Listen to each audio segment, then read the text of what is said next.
do too, y'all. Boy, we love you, boy.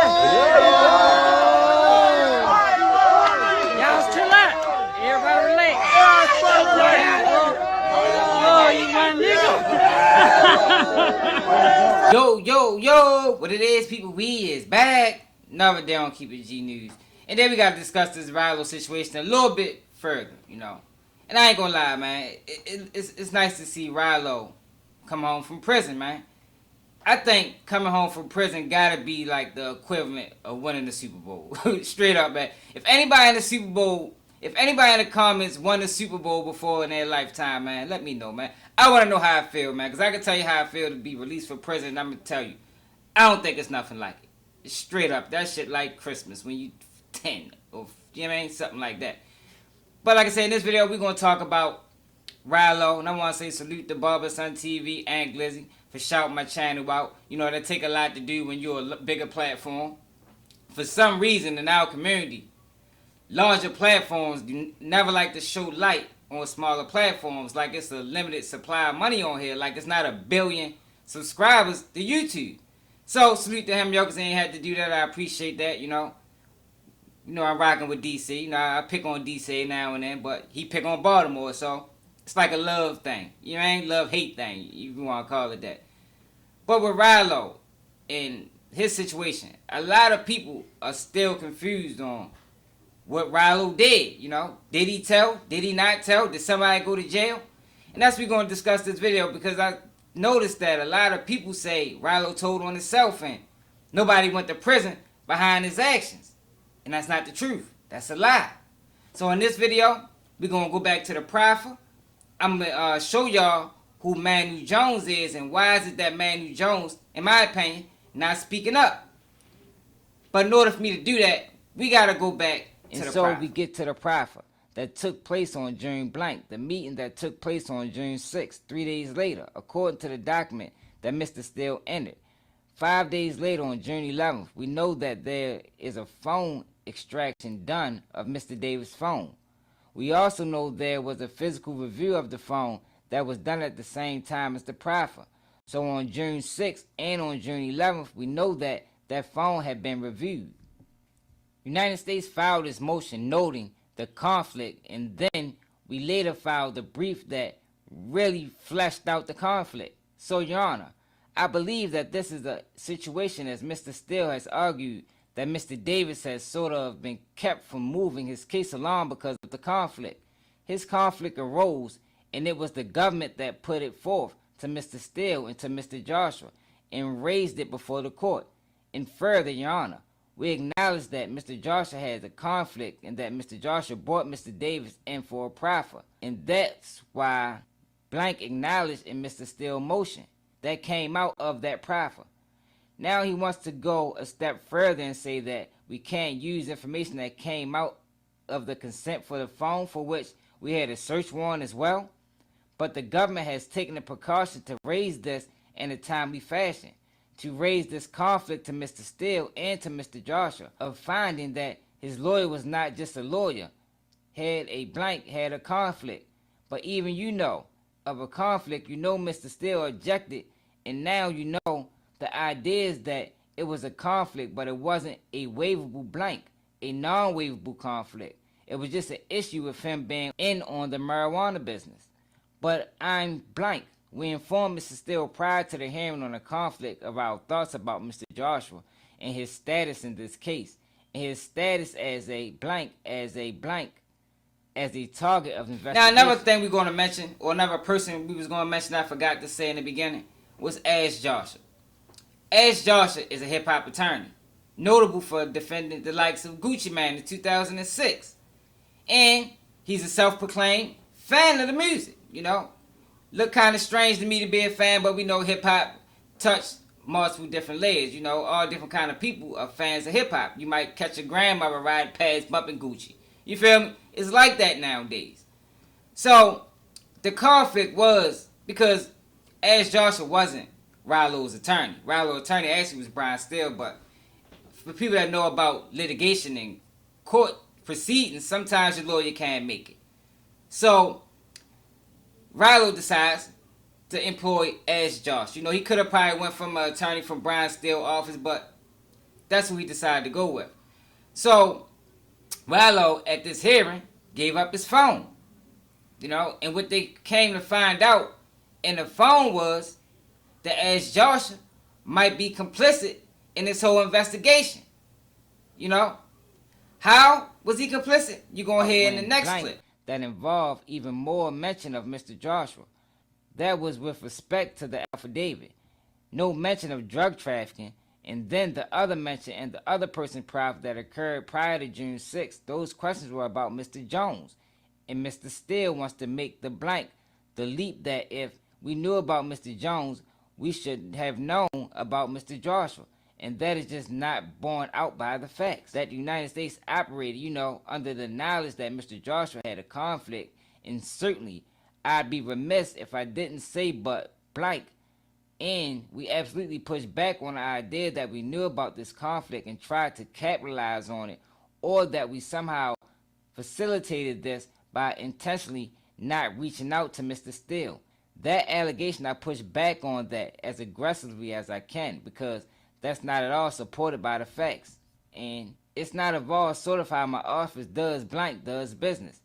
And so for those reasons, Your Honor, we argue that he's not met his burden to establish a prima facie case to show that we are operating under a conflict, and his motion to recuse the prosecution team should be denied. My bad, y'all. The hearing wasn't about the proffer. The hearing was a prosecution misconduct hearing in reference to the proffer. And what RALO attorney was alleging from the prosecution is y'all knew that these guys was complicit. And y'all took this evidence and didn't give us a deal. So the federal government is saying there's no way we could have known this. They're trying to, y'all basically trying to accuse us of tricking RALO. Like I said in the beginning. You know, we tricked him for this information. We really knew that as Joshua was a part of this marijuana business when he walked into the courtroom. You feel me? That's what RALO attorney is trying to proclaim the federal government is doing. But there's no proof. They can't really prove that. That was just like a shot in the dark to try to get RALO this deal that he was seeking heavily. You know, he wanted out of this situation. Now, in this next clip, y'all ready to hear, they're going to talk a little bit more about Manu Jones. You know, Manu Jones is basically the center of this whole phone debacle. Because I'm going to call it a debacle because it didn't go how RALO wanted it to go. You know, like I say, in his mind, he might say that, you know, wasn't nothing in the phone. You know, that's always somebody go to. You know, because we don't really know if that was his intentions. But in my opinion, and if I was in that situation, why would I be giving them a phone? You know, RALO been locked up at this point for months. You feel me? So if they didn't get the phone when they first locked them up, why are you giving them the phone now? It didn't make sense. Even though we know that he came into this hearing with fake information that he thought the feds was going to bite on. But this is the federal government, y'all. I don't know what jailhouse attorney told RALO he was going to be able to trick the feds. He called it pimping the feds. But he ended up getting pimped in the process. You know, because these guys, I say this all the time, man, you got to give these people credit. Regardless of what side of the equation you on. You know, if you're a criminal or you're a civilian. You got to give these guys credit, man. Federal agencies, police departments, detectives, they good at what they do. You know. And I can't see a situation or a circumstance where what RALO was trying to do would have worked. I really can't. But, like I say, this is about Manu Jones. Who is Manu Jones? What is his relevance to this case? Because, for the most part, I think I might want to be one of the only bloggers telling y'all, yo, RALO told on Manu Jones. You feel me? Because most people think, like I said in the beginning, that RALO didn't tell on anybody. He just took the charges. Even if he did take the charges, though, what about the co-defendants? Y'all got to remember, he didn't go in there by himself. So, no matter how you want to look at this or how you slice this pie, what RALO did was selfish and it was wrong. when you consider he supposed to be a criminal, you know, you don't cooperate with the police. And the same thing Gunner did. You don't take a deal unless it's fully understood by all parties involved that this is what we're going to do. But let's get to the next blank. We're talking about Ash Joshua in the affidavit. And that's how his name was introduced. It was introduced directly in the context of crimes. Tell us about Ash Joshua's relationship with Terrell Davis. In addition to that, the government blank is true. I found out on or about July 24, 2018 of a potential meeting that I was not in on June 6, 2018. But to say that I could have worked out the case, no problem, with the government is not true and is borne out by the defendant's exhibit number 19 admitted today for purposes of this hearing when Mr. Buchanan writes to himself and to counsel Joshua. It was my understanding that Mr. Davis plans to cooperate and resolve this matter.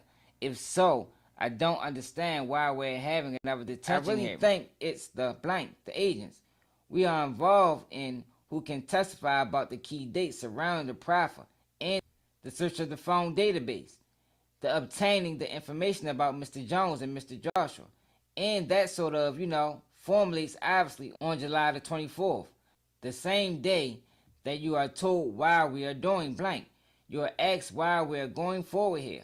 If my notes are correct or my memory is correct, that's the same day of the interview with Mr. Hart, where the question about Mr. Joshua are a whole lot more pointed and directed than the questions asked by Mr. Buchanan at Mr. Muhammad's meeting.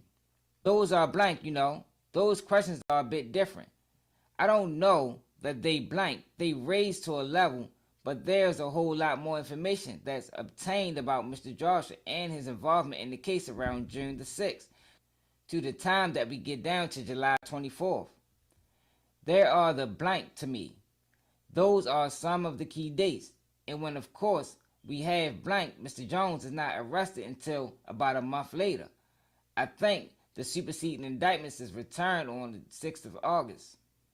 Mr. Buchanan, I believe that's correct. And Mr. Jones is arrested 4 days after that. The court. So at this point, it's obvious that Manu Jones got arrested off this information that was extracted from this phone.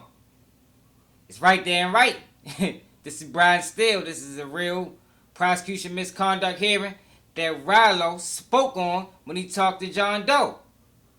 So people still wondering, because I think I ain't put that clip in there, where they wondering, what was this evidence? What made them think that Ash Joshua was a part of this drug organization or conspiracy? There was a text message in that phone that RALO sent to say, pay Ash Joshua $40,000. Now, most people would say that's nothing. And it probably wasn't. But when you're dealing with the federal government, they probably looked into it. And what they found out is Ash Joshua owns a marijuana farm. These are the facts. If you go through the whole document, they talk about the farm that he owned. And what they also found out was Manu Jones was a business partner to Ash Joshua. Now, we know Manu Jones got arrested off of this phone that was extracted. But who is Manu Jones? And why is he so quiet? So what I did, right? I did a little bit of digging, because everybody keeps saying, ain't nobody get arrested. Who is Manu Jones? It just sounds like this fictitious name, even though you hear him mentioned in court. Well, Manu Jones, indeed, did get arrested. And here's the proof. And this paperwork right here is United States versus Davis. District Court of Georgia. This is on paper. This is a lot of information. Basically, his whole court date. His whole trial. Everything about it. Now, what you notice. So, what you're going to notice in this document is a lot of documents and a lot of these hearings are sealed. But I want y'all to pay attention to a few things on this document. Notice of hearing as to Terrell Davis and Manu Jones on September 20th, 2018. Hearing set for 10/15/2018 at 10 a.m. Before Magistrate Judge John Allen Baveman on 379 sealed motion. This is another motion that they're trying to get sealed. The defendant and counsel for defendant Terrell Davis and Manu Jones must be present for this hearing. But let me show y'all how I found out who Manu Jones was and how I found out Manu Jones actually did get arrested. You know, even though we just heard it, but people act like they didn't hear that. Look at that. You're going to see a lot of these dates are sealed. October 17th, sealed. October 8th, or 17th. All that's sealed.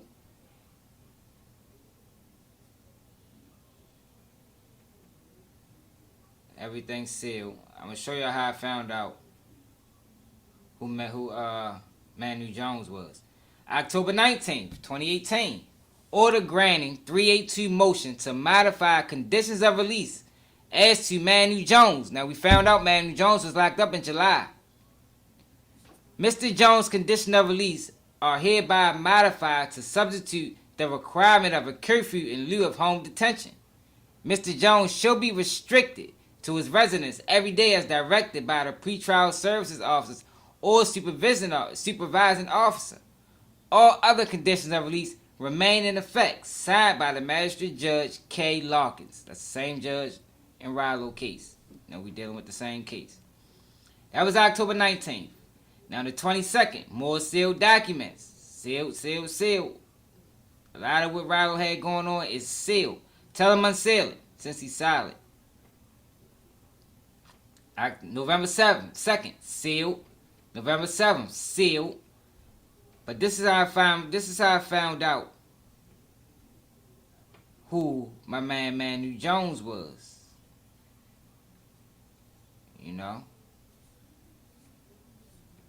Kevin Hart, y'all heard his name in the prosecution misconduct hearing.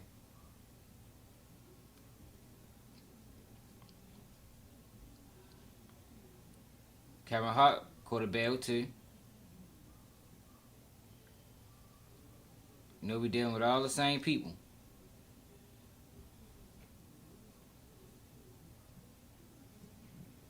William Rhodes, another one. Okay, November 19th.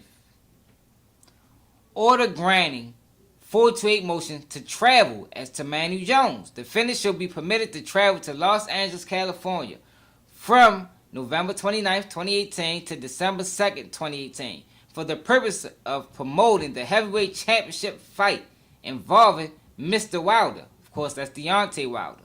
Defendant shall provide his travel arrangements to include his flight and hotel information to his supervising officer prior to his departure, signed by Magistrate Judge John K. Larkins.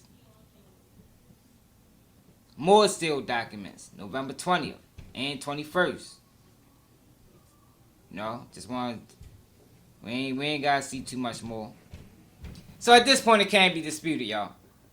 We heard Brian Steele say Manu Jones got arrested per the information that was received from the phone. Now, is RALO on paperwork?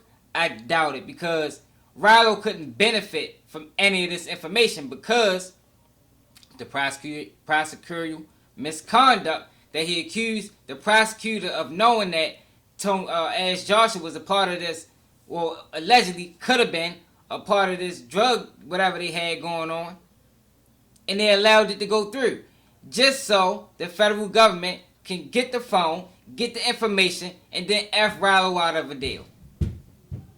These are the facts. Now, Manu Jones is a party promoter. Seems like he's a pretty high up party promoter.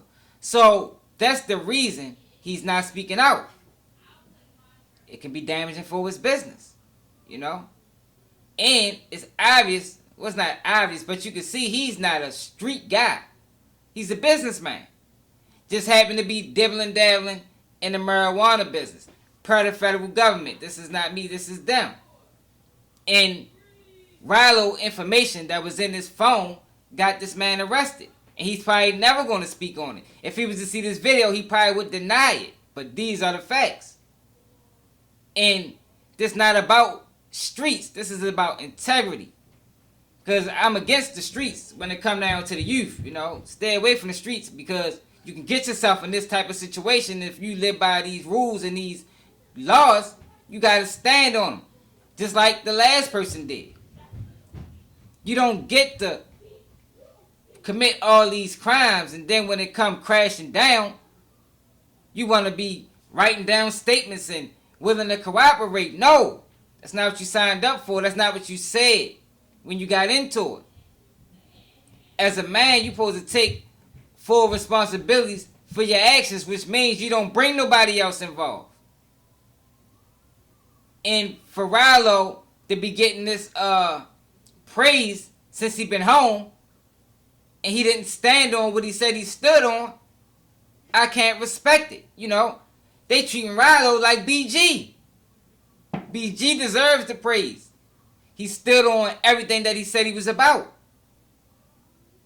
Don't bend, don't fold, don't break. He did that. But with RALO was ready to break month 2. He did break. He just didn't get a break. Straight up. But let me know how y'all feel about this in the comments. Like I said, y'all, this is a little lengthy video because I had to get y'all to really understand what we was dealing with here. Share this so this video can get in the algorithm. Like the video so we can get the narrative right. You know, it ain't really about slandering RALO, you know, because they don't really care no more nowadays anyway. You feel me? He can rap and still make money. People don't really care no more like they used to. But for the people that want to know and for the people that been to prison and stood on morals and codes and ethics and honor and integrity, it's disappointing. It's disappointing, and RALO needs to accept what he did and stop trying to act like that's not what happened, because it is. But let me know how y'all feel about us in the comments. Just keep it G News. Nigga can't do what I do, y'all niggas can't copy me. Let's keep shit G. Let's keep shit G. Let's keep the shit G. Let's keep shit G. Let's keep shit G.